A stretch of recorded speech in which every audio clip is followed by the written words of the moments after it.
Good evening.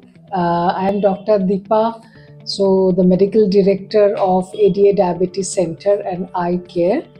So আজ আমরা এসেছি কি আমাদের সেন্টারে আজকে আমরা গ্লকোমা অ্যাওয়ারনেস প্রোগ্রামের জন্য একটা স্পেশাল অ্যারেঞ্জমেন্টস করেছি যেখানে আমাদের পুরনো পেশেন্টরা they can come and get work up for the glaucoma.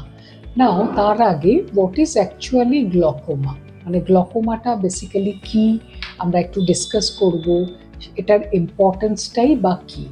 আমাদের চোখের ভেতরে নার্ভ আছে, that is called optic nerve. আমাদের যেমন শরীরে ব্লাড প্রেশার হয় সেরকম চোখেরও প্রেশার হয়, যাকে বলে ইন্ট্রাঅকিউলার প্রেশার। আমরা যখন চোখের ডাক্তার দেখাতে যাই তখন আমাদের কিন্তু এই ইন্ট্রাঅকিউলার প্রেশারটাও মনিটর করার দরকার আছে। কেন, কিসের দরকার? যদি কখনো intraocular pressure more than 20 millimetre of mercury মানে বেড়ে যায় তখন তাকে অকিউলার হাইপারটেনশন বলে। অকিউলার হাইপারটেনশনটা কতটা ইম্পর্ট্যান্ট আমাদের প্রত্যেকের জানা উচিত। সো এই অকিউলার হাইপারটেনশন যদি হয় কারোর, এটা ক্রমাগত, এখানে অপটিক নার্ভ আছে, এটা পিকচার অফ দ্য রেটিনা, এই অপটিক নার্ভকে ক্রমাগত কম্প্রেস করতে থাকে। সো কম্প্রেস করার জন্য অপটিক নার্ভের যে গ্যাংলিয়ন ফাইবার্সগুলো সেগুলো ড্যামেজ হয় অ্যান্ড আস্তে আস্তে কিন্তু মানুষের দৃষ্টিশক্তি মানুষ হারায়। হঠাৎ করে মানুষ কিন্তু খেয়াল করতে পারবে না, এটা ডায়াবেটিসের মতোই একটা খুব ক্রনিক ডিজিজ। আস্তে আস্তে চোখের ক্ষয় হয়। হয়তো দেখা গেল কারোর চোখের প্রেশার খুব বেশি আছে, তিনি হয়তো রেকগনাইজ করেননি সেটা।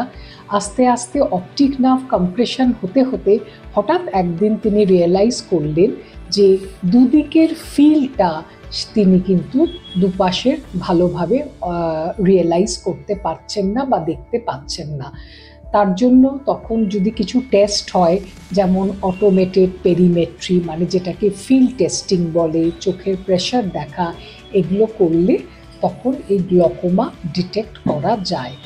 তো আমাদের এই গ্লকোমা অ্যাওয়ারনেস মান্থে এই প্রোগ্রামটা করার একটাই উদ্দেশ্য, যাতে আমরা মানুষের মধ্যে গ্লকোমা কি, সেটা চোখের জন্য কতটা ক্ষতিকারক এবং সেটার আদৌ বছরে কতবার মনিটরিংয়ের দরকার আছে। আরও একটা এক্ষেত্রে ইম্পর্ট্যান্ট আমি বলি, যেটা হচ্ছে যে কারোর যদি ফ্যামিলি হিস্ট্রি থাকে অফ গ্লকোমা, সেই পেশেন্টদের কিন্তু রেগুলার মনিটরিং করা দরকার, চোখের প্রেশার দেখা, ফিল টেস্টিং করা, অপটিক নার্ভের স্টেটাসটা চেক করা।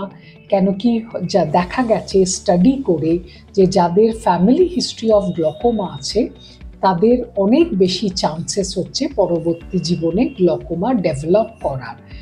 এক্ষেত্রে আরেকটি ইম্পর্ট্যান্ট তথ্য আমি শেয়ার করতে চাই আপনাদের সঙ্গে, যে যাদের খুব হাই মাইনাস পাওয়ার আছে ছোট থেকে, তাদেরও কিন্তু গ্লকোমা হওয়ার সম্ভাবনা আছে।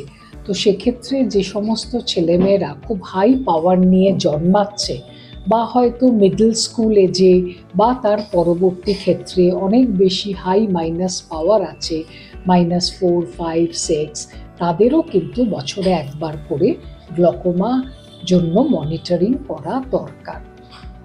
আশা করব যে আমাদের এই ইনফরমেশান আপনাদের হেল্প করবে, আপনাদের যাতে গ্লকোমাতে আপনাদের সাফার করতে না হয় তার জন্য আপনাদের কিছু সুবিধা হলো, যাতে আপনারা এসে রেসপেক্টিভ ডক্টরের কাছে গিয়ে এগুলো মনিটর করে সুস্থ থাকতে পারেন। Thank you so much.